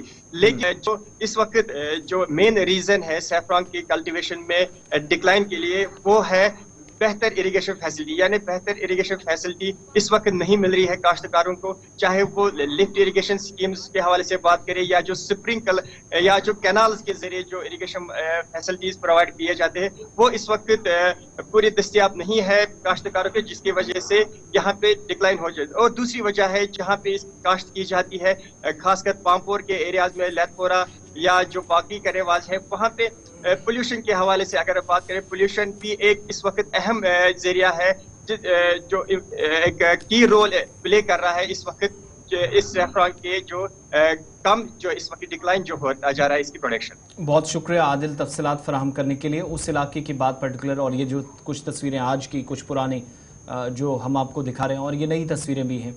मुख्तलिफ इलाकों के अंदर पानी की कमी, और फिर जैसे मैंने कहा कि मौसमियाती तब्दीली इस बार बहुत सारे खित्तों को बुरी तरह मुतासिर कर रही है। और इस बार चूंकि महकमा मौसमियात भी कह रहा था कि अक्टूबर के एंड तक किसी तरीके से भी बारिश का कोई इम्कान नहीं है, वो एक चीज़ भी। और ये कुछ पुरानी तस्वीरें आपके सामने ड्रोन फुटेज के ज़रिए इस फील्ड को, जो करेवा है, जो पूरी फील्ड है जिसके अंदर ज़ाफ़रान की काश्त होती है, हज़ारों लोगों का कारोबार इस पर डिपेंड। बहुत सारे लोगों ने इसके लिए मुतबादिल तलाशा भी, उसकी वजूहात यही थी जो आदिल बता रहे थे। और हो सकता है कि मुस्तक़बिल में भी ज़्यादातर लोग तमाम तरह के मिशंस, तमाम तरह की बातों के बावजूद या इक़दामात उठाने के दावों के बीच मैक्सिमम लोग शायद इस काम को छोड़ भी जाएँ। ऐसी सिचुएशन ना बने, ये दुआ करनी चाहिए, क्योंकि रोज़ी रोटी का ज़रिया भी तो है, लेकिन साथ साथ आप देखेंगे इसकी ख़ित्ता इस हिसाब से भी एक मुनफरद पहचान रखता है। और वो जो कुछ एक एरियाज़ से अगर कहीं पर कोई कॉपी करने की कोशिश हुई हो तो वो पॉसिबल ही नहीं, लेकिन कुछ एरियाज़ जिसमें पामपुर का एरिया पर्टिकुलरली है, इन एरियाज़ के अंदर इस काश को जिसको तरजीह बुनियादों पर सरकार को या हुकूमती इदारों को रखना चाहिए था, आज के वक्त में जहाँ साथ के ताउन की इक़दामात की ज़रूरत थी वो नहीं हो सके। नतीजा आपके सामने है। जो मुख्तलिफ इलाकों से रिपोर्ट्स और शिकायतें अब तक मौसूल हो रही थी, वो आदिल ने भी तस्दीक साथ साथ की है तस्वीरों के ज़रिए। अब आगे बढ़ेंगे, बात ज़रा टीचर्स की। उस टीचर की बात आपको बताते हैं, बल्कि एक नहीं 2 सरकारी टीचर्स जिन पर कार्रवाई हुई है। एक नॉर्थ कश्मीर सूबे के अंदर और एक जम्मू के अंदर, दोनों पर कार्रवाइयाँ हुई, FIR लगे, मुकदमा दर्ज हुए और बिलाखिर एक को मुअत्तल करना पड़ा। हो सकता है कल को नौकरी भी चली जाए जबकि इसको प्रूव कर दिया जाएगा। शुमाली कश्मीर का कुपवाड़ा ज़िला, जहाँ पर एक सरकारी टीचर जिसके खिलाफ ये इल्ज़ामात लगे कि उसने माइनर स्टूडेंट्स के साथ या नाबालिग तालिबात के साथ मुबैना जिनसी हरासानी की, सेक्शुअल हरासमेंट के इल्ज़ामात लगे। और ये किसी एक ने, 2 नहीं, 3 या 4 ने नहीं, बल्कि 7 तालिबात की जानिब से वालिदैन को शिकायत की गई। इस शिकायत का संजीदा नोटिस लिया गया और जो तहरीरी शिकायत पहुंची थी उस पर परसों यानी 24 तारीख को जाकर बिलाखिर कार्रवाई हुई और FIR दर्ज की गई। 2 FIR की कॉपीज हमारे पास है, मैं दोनों आपको पढ़कर सुना देता हूं। एक तो ये जिसमें कहा गया कि नॉर्दर्न बेल्ट के अंदर यानी शुमाली कश्मीर के अंदर, और एक ऑर्डर ये आपके सामने, ये जम्मू का ऑर्डर है जहां मड़ के अंदर एक सरकारी टीचर को मुअत्तल किया गया है। कुपवाड़ा ज़िले का एक उस्ताद जिस पर FIR लगी, 24 अक्टूबर को ज़िला पुलिस हेडक्वार्टर में एक मुकदमा दर्ज किया जाता है, FIR नंबर 96/2024 96/2024, और जो दफात लगी हैं 75 एक्ट के तहत, जुवेनाइल जस्टिस एक्ट और पॉस्को प्रिवेंशन ऑफ जो पॉस्को एक्ट नाम से जो बच्चों के खिलाफ होने वाली ज्यादतियाँ जो होती हैं उसके खिलाफ, उसके तहत जो कार्रवाइयाँ होती हैं, इस एक्ट की दफ़ा 9, 10 और 17 का सहारा लिया गया और मुकदमा दर्ज हुआ। एक बात, इसके अलावा शिकायत में ये इल्ज़ाम लगा कि एक स्कूल टीचर, नाम इसका FIR में जो दर्ज है वो शौकत अहमद भट्ट है, पिछले कुछ दिनों से नाबालिग स्टूडेंट्स के साथ, बच्चियों के साथ जिनसी हरासानी में मुलव्वस पाया गया। इस शिकायत के मुताबिक, जिसके तहत जिसको बुनियाद बनाकर FIR लगी है, टीचर ने मुबैना तौर पर स्कूल के अहाते में नाबालिग लड़कियों को अलग कमरे में बुलाया और जिनसी ज्यादती का उन्हें निशाना बनाया गया। और तकरीबन 7 स्टूडेंट्स ने इन इंसिडेंट्स को रिपोर्ट करने के बाद अपने वालिदैन से ये बात शेयर की, जिसकी वजह से पुलिस थाना करालपुरा में बाकायदा शिकायत दर्ज की गई। और मामले की जब तहकीकात शुरू हुई, जब इन्वेस्टिगेटिव पार्ट पर पुलिस चली गई, तो नताइज से ये भी पता चला कि शौकत अहमद भट्ट मुबैना तौर पर जिनसी ज्यादती का इर्तिकाब किया है, उसने मुर्तकिब पाया गया। और अकेला नहीं बल्कि एक और सजाद अहमद मीर नाम का एक शख्स है, उसका नाम भी सामने आया, वो भी इन घिनौने कामों में मुलव्वस पाया गया और इस मामले में एक मुबैना साथी के तौर पर उसको हिरासत में लिया गया है। अब पूछताछ होगी, यहाँ से आगे बात बढ़ेगी। और जो आज के वक्त में पुलिस की जानिब से कार्रवाई की गई है, इस कार्रवाई के मुताबिक जो पॉस्को एक्ट है, protection of children from sexual offences act, जो 2012 में पास किया गया, जो सेक्सुअल ऑफेंसेस अगर बच्चों के खिलाफ हो, जिनसी ज्यादतियाँ हों, उन केसेस को डील करता है, तो उस पर कार्रवाई की जाती है इस एक्ट के तहत। एक तो वो कार्रवाई की गई। दूसरा जो मैंने ऑर्डर आपको पढ़कर सुनाया, ये ऑर्डर है जम्मू का, चीफ एजुकेशन ऑफिसर जम्मू की तरफ से जारी किया गया। एक उस्ताद हैं, टीचर हैं, Sandeep Kumar, 2nd grade teacher हैं, गर्ल्स हाई स्कूल चट्ठा गुजरा जोन मड़ जम्मू के, पुलिस स्टेशन कानाचक, जहां एक FIR इनके खिलाफ लगी है 0168 24/10/2024 को अंडर सेक्शन 9, 10 और 75 पॉस्को एक्ट के तहत इसी तरह की शायद मुकदमात का इनको भी सामना होगा, इल्जामात का सामना होगा। और ये हेडमास्टर हैं गवर्नमेंट हाई स्कूल चट्टा गुजरा के। एफआईआर लगी थी और उस एफआईआर को बुनियाद बनाकर बाज़ाब्ता तौर पर 24 तारीख को ही सस्पेंशन ऑर्डर्स संदीप कुमार के, जो एक टीचर की हैसियत से काम करता है, एफआईआर लग गई। तो ये दो मुख्तलिफ केसेस। लेकिन बदकिस्मती कि आज के मुआशरे के अंदर जिन असातिज़ा के पास वालिदैन के बाद सबसे महफूज या सुरक्षित बच्चियों को समझा जाता है, वहाँ पर इस तरह के वाक़यात और बाद में जब ये साबित हो जाए तो फिर शायद इससे शर्मसार करने वाली कोई बात नहीं होगी। वो इदारे भी महफूज नहीं हैं, वो इंस्टीट्यूशंस भी महफूज नहीं हैं जहाँ आप असातिज़ा के भरोसे बच्चियों को छोड़ते हैं। और ये सब असातिज़ा की बात नहीं है, चंद ऐसे अफराद हैं जो मुआशरे के अंदर मौजूद हैं और इसकी तस्दीक ये एफआईआर कॉपीज़ कर रही हैं जो आपकी स्क्रीन पर हैं। ये ऑर्डर्स कर रहे हैं, सस्पेंशन ऑर्डर्स निकल रहे हैं, गिरफ्तारियों के ऑर्डर्स निकल रहे हैं, हिरासत में लिया जा रहा है, साथियों को पकड़ा जा रहा है। और शायद अब वो वक्त आ गया है कि जदीद टेक्नोलॉजी का इस्तेमाल करके स्कूलों के अंदर भी बाज़ाब्ता तौर पर क्लोज सर्किट टेलीविज़न या सीसीटीवी कैमरास का इस्तेमाल करके बच्चों की हिफाजत को और बच्चों की हिफाजत को भी यकीनी बनाया जाए।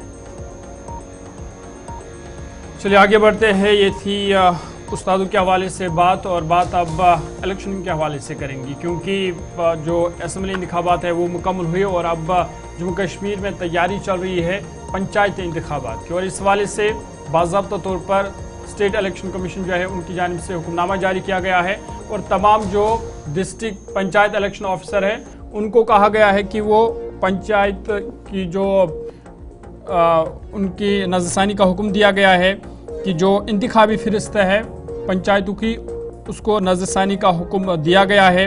और 1 जनवरी 2025 अहलियत की तारीख के तौर पर कहा गया है कि वो इस हवाले से नज़रसानी करे। और फिर जो हतमी इंतखाबी फ़हरिस्त होगी पंचायतों की वो 6 जनवरी 2025 को शाया की जाएगी। और इस हवाले से बाज़ाब्ता तौर पर जो इससे मुतल्लिका अफसरान हैं पोलिंग स्टेशंस पर वो जाएंगे और जो वोटर्स है उनकी रहनुमाई करेंगे और उनके जो एतराज़ात होंगे उनको सुनेंगे और उनको हल करने की कोशिश करेंगे। और इस हवाले से तमाम जो BLOs है या PEBOs है उनकी मदद ली जाएगी ताकि ये जो नज़रसानी का मामला है इसको हल किया जाए और साथ ही साथ अगर वोटर्स की कोई शिकायत है उसको सुना जाए और उसका भी हल तलाश किया जाए।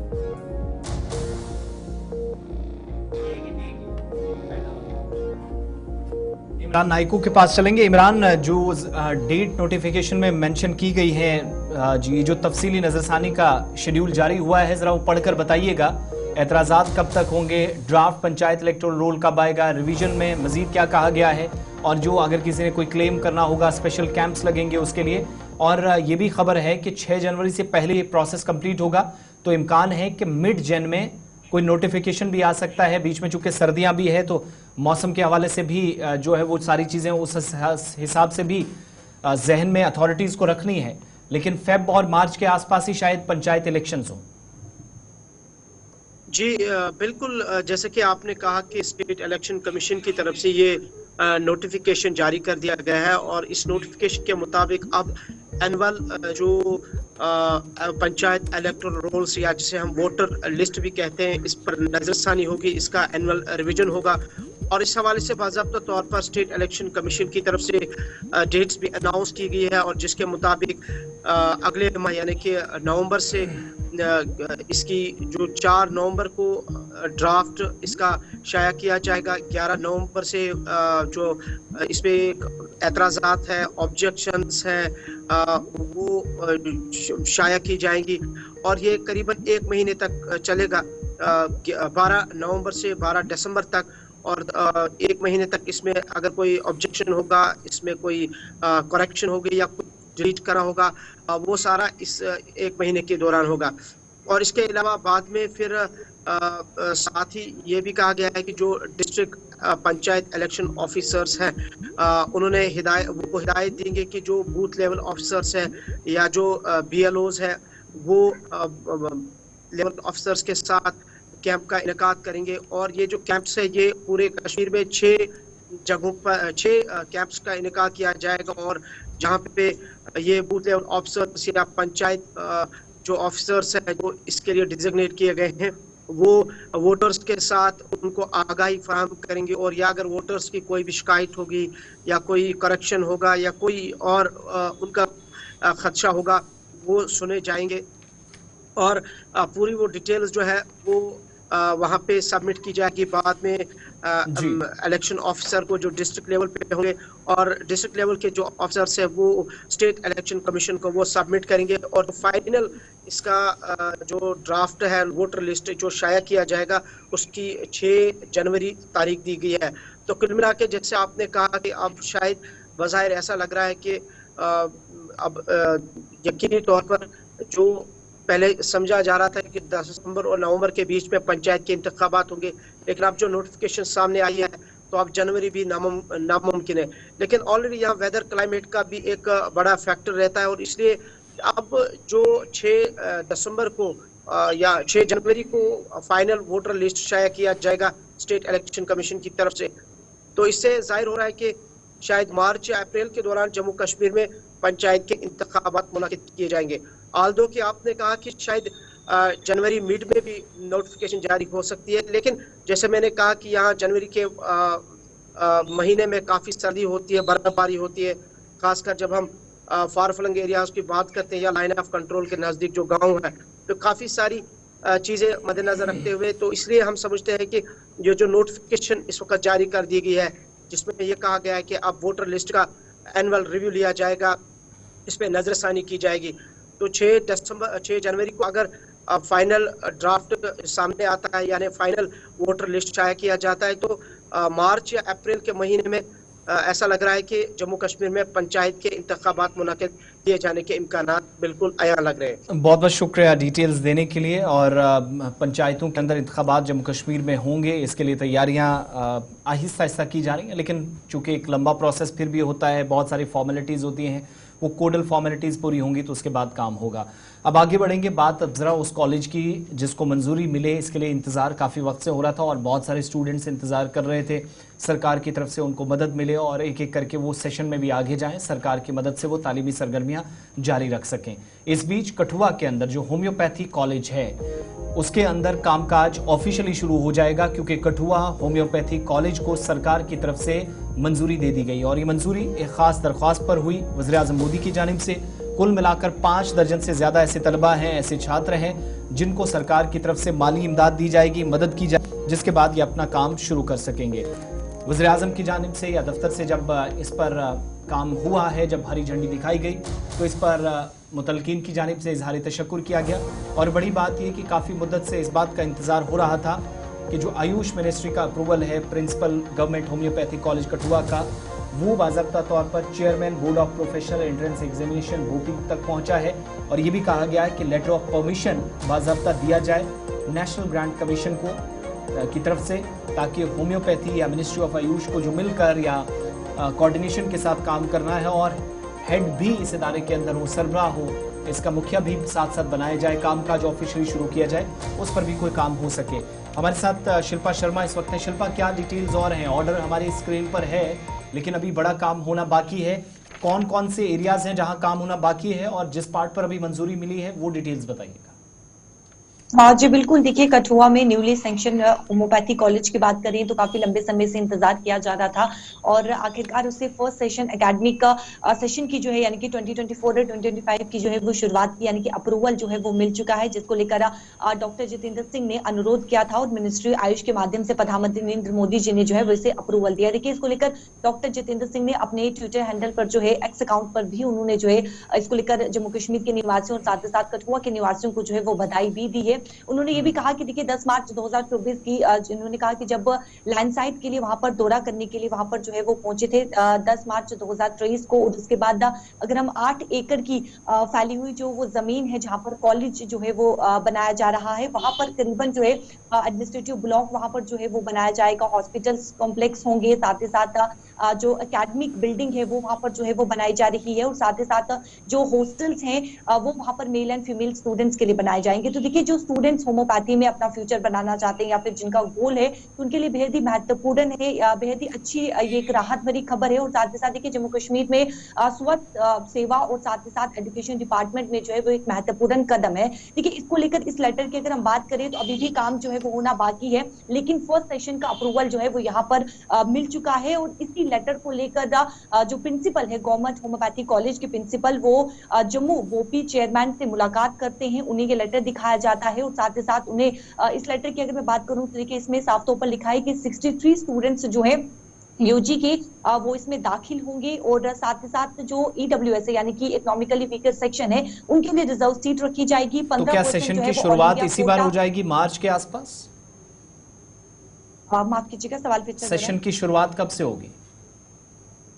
देखिए फर्स्ट सेशन का शुरुआत यहाँ पर बताई गई है कि 2024-2025 यानी कि इसके आखिर की अगर हम बात करें, साल के आखिर की बात करें, तो सेशन की शुरुआत जो है वो होना संभव है। और ये बताया गया है कि 15% जो कोटा ऑल इंडिया रहेगा और साथ ही साथ जो 85% है वो जो है वो स्टेट लेवल जो है वो कोटा रहने वाला है। और साथ ही साथ अगर हम नीट की बात करें तो देखिए ये भी अनुरोध किया गया है कि इससे जो है वो नीट काउंसलिंग में भी शेड्यूल जो है वो किया जा सके। तो अभी देखिए फर्स्ट सेशन को यहाँ पर अप्रूवल मिल चुका है, जो कि 2024 और 2025 का ये फर्स्ट सेशन जो है वो 62 स्टूडेंट्स के लिए जो है वो दाखिल ले सकते हैं। जो पेशेंट्स वहां पर आएंगे उनके लिए भी ये बहुत ही राहत भरी खबर। शिल्पा, ये जो 63 स्टूडेंट्स है जो पहले बैच में होंगे, तो क्या उनकी सिलेक्शन हुई है, क्या प्रोसेस है उसके लिए, और सरकार की तरफ से उनको किस तरह की सहूलियात मिलेगी? देखिए फिलहाल सेशन का यहाँ पर जो है वो अप्रूवल मिल चुकी है। स्टूडेंट्स को लेकर हम बात करें तो 63 के करीब ये स्टूडेंट्स है, उनका जो प्रोसेस रहेगा यानी कि जिस प्रकार से एडमिशंस होती हैं उनके आधार पर जो है वो एडमिशंस होगी। हो सकता है कि अभी फिलहाल जानकारी नहीं है, लेकिन हो सकता है कि जिस प्रकार से फॉर्म निकाले जाते हैं वो फॉर्म निकाले जाएंगे और उसके बाद फॉर्म फिल करने के बाद या फिर एग्जाम होगा, उसके बाद एग्जाम क्लियर करने के बाद जो है वो उन स्टूडेंट्स को दाखिल जो है वो किया जाएगा। बहुत बहुत शुक्रिया डिटेल्स देने के लिए। इस अहम तरीन खबर पर शिल्पा हमारे साथ थी। होम्योपैथी कॉलेज कठुआ को बाज़ाब्ता हरी झंडी दिखा दी गई है, काम शुरू हो जाएगा। 63 के आसपास स्टूडेंट फर्स्ट सेशन में इस बैच का हिस्सा होंगे। वक्त छोटे से ब्रेक का है, ब्रेक के उस पर आपकी कॉल्स भी लेंगे और बात करेंगे खेल और खिलाड़ी की भी। वादी कश्मीर के अंदर रणजी क्रिकेट मुकाबलों का आगाज हो चुका है अब से कुछ देर पहले। ब्रेक के उस पर तस्वीर।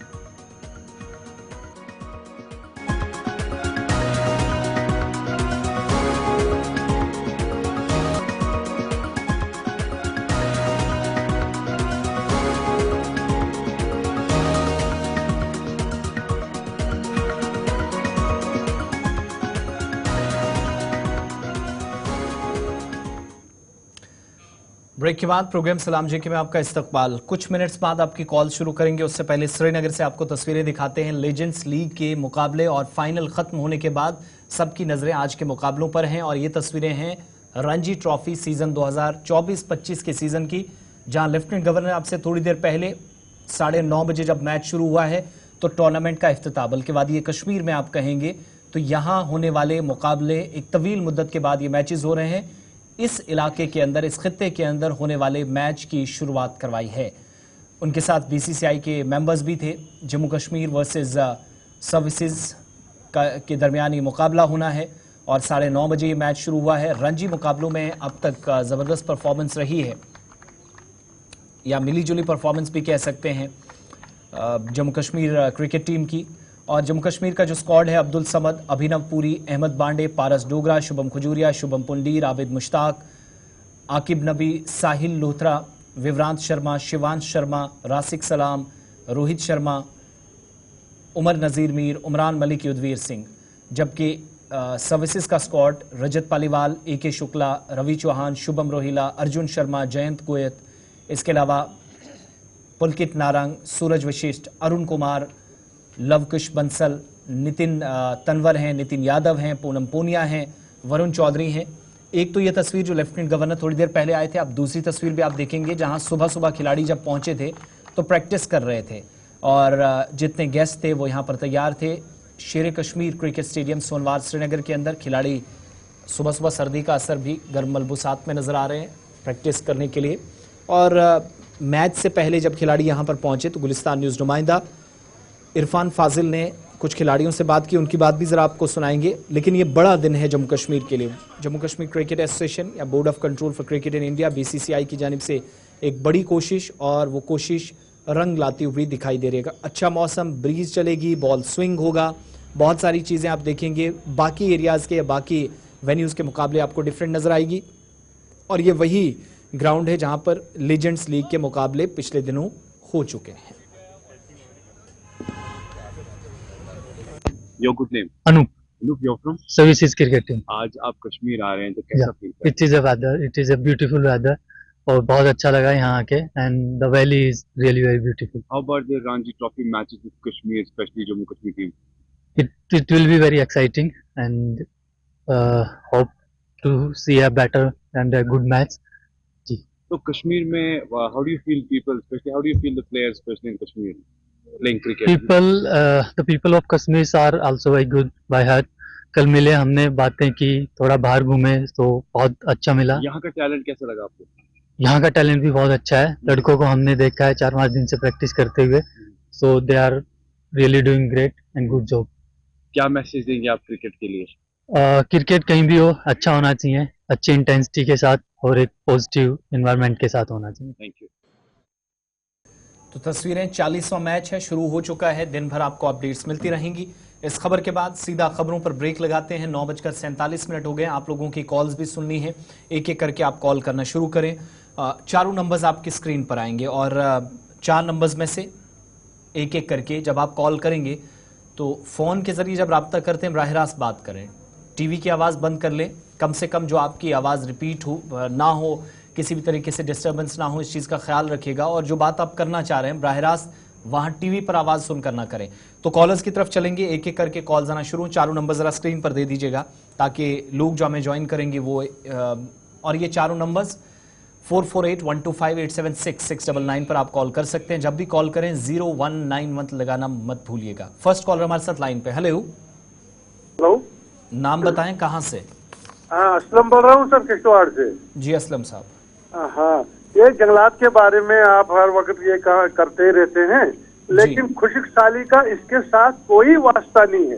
ये जो जंगल में आजकल लोग लकड़ी का बालन निकालने के लिए जा रहे हैं, बाकी मैं भी 5-6 दिन पहले यहाँ अनंतनाग तक गया था, तो वैनों में भर के लोग आते हैं और जो लकड़ी शकड़ी काटते हैं, बाद में कोई सिगरेट बीड़ी जलती हुई डाल देता है कोई। ये इसमें फॉरेस्ट वालों का भी रोल है।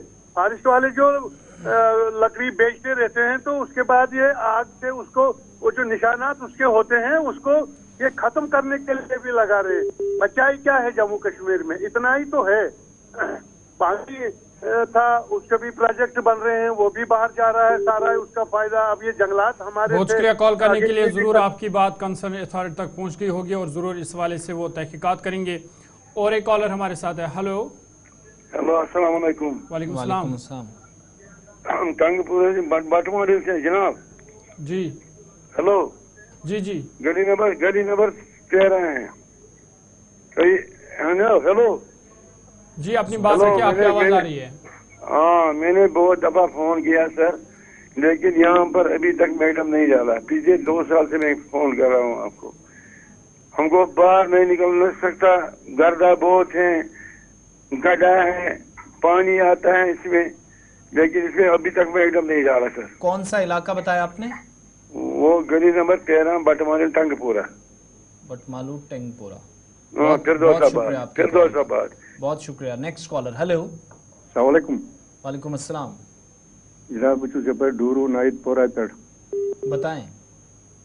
जनाब रोड मुत यपरियन आरन बीन 2012 मज त्रो फ्री जमीन बिला मुआवजे आज जमीन 10 कनाल तथ लाद इरिगेशन लाद सनीमो पुटैत पे दुप दिमो तो ड्रेन बनैत जनाब काजी गुंड RNB काजी गुंड आज वह डूरू डिवीजन जनाब पे करने में टेंडर वेंडर कह तक कोर 5-6 वन रोड रूप तो टेंडर वेंडर करने पे अलाटमेंट ठेकेदारस पे जनाब पता ये वर्क सुपरवाइजर क्या कोर तमो सह ड्रेन रोज बना बड़ मुसीबत 20 कनाल जमीन गई खराबी जबरदस्त।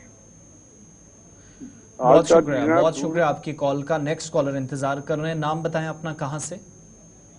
हेलो अस्सलाम वालेकुम। वालेकुम अस्सलाम।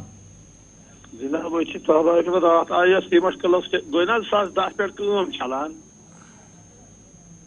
हेलो 2010 पे गए तथ काम चलान। रात आयो गवर्नर साहब तोतन तो अस वन ईद पोस वन गसान तैयार कह यीत अवरी गया चलान काम अद 2 मिनटन से आज तत वथ द्राय तो वन राय कम से कम वन इन हिसाब पता अत ईद रोपये लग यह क्या गो तैयार वजह क्या 2010 पे गई सीमट कलस काम वन सह तैयार यीचा प्रॉब्लम शाम गसान ट्रैफिक तीस अल्लाह ताला दिन आए रात समखो करो अमिस पान कत वो तत वुचन दिवान तमिस प्रोजेक्ट महकमच कत करान यह सीमट कर नूर बाग सह 2010 पे गई तथ काम चलान वन ठेठ से खाल वन सह तैयार गसान 2010 पे गई तथ काम चलान। चलो शुक्रिया कॉल करने बाबत। अम हवाल फिलहाल हुकूमत तरफ यह वन आमुद कि दिसंबरस ताम हसा यह कदल यह हसा कम्प्लीट करने ताहम क्या ज़मीनी तौर पर गया यह कम्प्लीट अत पे रोजन सान त नजर। फिलहाल ब्या कॉलर हेलो अपना नाम बताइए और कहाँ से आप? मेरा नाम फरदीन है, मैं श्रीनगर से रहता हूँ जी। हमारे घर के सामने एक नाली है तो वहाँ उसमें बहुत सारे मच्छर और बहुत सारी गंदगी गंदी स्मेल और मच्छर आते हैं। तो हम आपसे ये कहना चाहते हैं कि वहाँ पे जो नाली है उसके लिए कुछ किया जाए। कौन सा एरिया आपका? उस्मानाबाद। एरिया कौन सा बताया? श्रीनगर उस्मानाबाद। उस्मानाबाद। बहुत शुक्रिया आपकी कॉल का। ज़रूर कंसर्न अथॉरिटीज़ तक और आपके जितने भी नुमाइंदे हैं उन तक बात इस प्रोग्राम के जरिए पहुंच गई होगी। Thank you so much call के लिए। नेक्स्ट कॉलर हेलो हेलो 448125876699 चारों नंबर्स, चारों में से किसी एक पर भी आपकी कॉल लाइंस ओपन है। एक एक करके कॉल करना कंटिन्यू कीजिएगा। Hello ji Nazir Ahmad Ganai, ex councillor municipal committee Rajouri Thana Mandi. जी नजीर साहब बताएं। हेलो हाँ, हमारा एक सब डिस्ट्रिक्ट हॉस्पिटल है थाना मंडी का जी, और जिसमें डीसी ने रिकमेंडेशन की हुई है और सीएमओ राजौरी ने और डायरेक्टर हॉस्पिटल ने रिकमेंडेशन की है। अच्छा। उस फाइल का कोई पता नहीं चल रहा है वो किस साइड में है। क्या रिकमेंडेशंस थी? हेलो रिकमेंडेशंस क्या थी, जल्दी से बताइएगा। रिकमेंडेशन यह है कि 15 बेड हॉस्पिटल थाना मंडी में ओपन किया जाए और उसका स्टाफ दिया जाए। तो इतना इंफ्रास्ट्रक्चर है वहां पर? हाँ जी बिल्कुल, सब कुछ कंप्लीट है, लेकिन यह है कि सिर्फ इनको स्टाफ देना है और वो 15 बेड का ऑर्डर करना है। बहुत शुक्रिया आपकी कॉल का। अपने कॉल के जरिए डिप्टी कमिश्नर और उनकी इंतजामिया को याद दिलाया है। नेक्स्ट कॉलर हेलो हेलो जी, हेलो नाम बताएं कहाँ से? हमने बोला था ना, मुझे बोलोगे ना डूरू वेरीनाग से ये नाइटपुर आती है, जो ड्रेन के मतलब हमने बोला था आपको। अच्छा हाँ जनाब वही उसको इतला आज तो हमारा डूरू R&D डूरू था, पहले था काजीगुंड, आज डिवीजन डूरू में था। मेहरबानी करके उनको इतला करो, हमें बहुत परेशान है। बहुत शुक्रिया जी आपकी कॉल का। आपकी बात कंसर्न लोगों तक पहुंच जाएगी प्रोग्राम के जरिए। Next caller hello hello hello अस्सलाम वालेकुम। जी वालेकुम अस्सलाम। आसिफ साहब, मेरी एक सजेशन है एजुकेशन डिपार्टमेंट के लिए कि हमारी जो एजुकेशन मिनिस्टर साहिबा है उनके लिए और मुबला साहब के लिए और लेफ्टिनेंट गवर्नर साहब के लिए, जो स्कूल्स हैं प्राइवेट स्कूल्स या सरकारी स्कूल्स, क्या वो रूम में एक CCTV कैमरा इंस्टॉल कर सकते हैं? जो लेक्चर्स डिलीवर होते हैं वो पेरेंट्स को भेजे जाएं व्हाट्सएप ग्रुप्स में, जो पेरेंट्स ग्रुप होते हैं, ताकि हमें एजुकेशन मयार और एजुकेशन का ऑडिट पेरेंट कर सके कि क्या तालीम उस मयार पे मिल रही है क्लासरूम में जिस पे मिलनी चाहिए। ये बॉटम लाइन फीडबैक अब जाएगा और इसमें बेहतरी आएगी। क्या ये चैलेंज हमारे प्राइवेट स्कूल्स एक्सेप्ट कर सकते हैं? कश्मीर में जो लोग या जम्मू में जो लोगों को पैसे ले रहे हैं इतने बड़े बड़े अमाउंट, क्या ये छोटा सा चैलेंज वो एक्सेप्ट कर सकते हैं? एक स्कूल है जो ये चला रहा है 21 के स्कूल बेंगलोर बेस्ड, वो हर दिन पेरेंट्स को वीडियो भेजते हैं क्लासरूम का जो वहां पे ट्रांसपायर होता है पूरे साल का। बहुत शुक्रिया जी आपकी कॉल का। अच्छी तजवीज़ है। मैंने पहले भी कहा था जब हम कुपवाड़ा या जम्मू वाली खबर टीचर्स की पढ़ रहे थे, एक अफसोसनाक वाकया पेश आया तो सिक्योरिटी के पर्सपेक्टिव से भी ज़रूरी है और तालीमी मयार को भी बेहतर बनाने के लिए अगर ये इकदाम हो सकते हैं, पॉसिबिलिटीज़ हैं, तो ज़रूर जवाबदेही होनी चाहिए इसमें। लास्ट कॉलर हमारे साथ लाइन पे। हेलो हेलो जी, नाम बताइएगा, जल्दी से अपनी बात रखें। गुलजार अहमद सौरीपेट। जी गुलजार साहब। हाँ, बिलाल कॉलोनी से आते हैं सर। गाठस तोमलस वातान खबर क्या प्रॉब्लम है कहते से तुम मजमून जी बिलाल कॉलोनी सोरा। बहुत शुक्रिया जी सोरा से आपका कॉल करने के लिए और बाकी तमाम लोगों का भी शुक्रिया हमारे साथ इस प्रोग्राम में ज्वाइन करने के लिए। स्टूडियो की घड़ियां आगे जाने की हमें इजाज़त बिल्कुल भी नहीं दे रही हैं। इस प्रोग्राम में बस इतना ही हम दोनों को आप इजाज़त देंगे, लेकिन ये जो कॉलिंग वाला सिलसिला है ये कंटिन्यू किया जाएगा। कल अगर दोबारा मुलाकात हुई तो 9:45 पर दोबारा से फ़ोन लाइन्स ओपन की जाएगी। आपकी बात सुनेंगे, आपके फीडबैक, आपके तासुरात, आपके ओपिनियन या आपकी राय हम तक जो पहुँचती है उसके लिए बहुत बहुत शुक्रिया।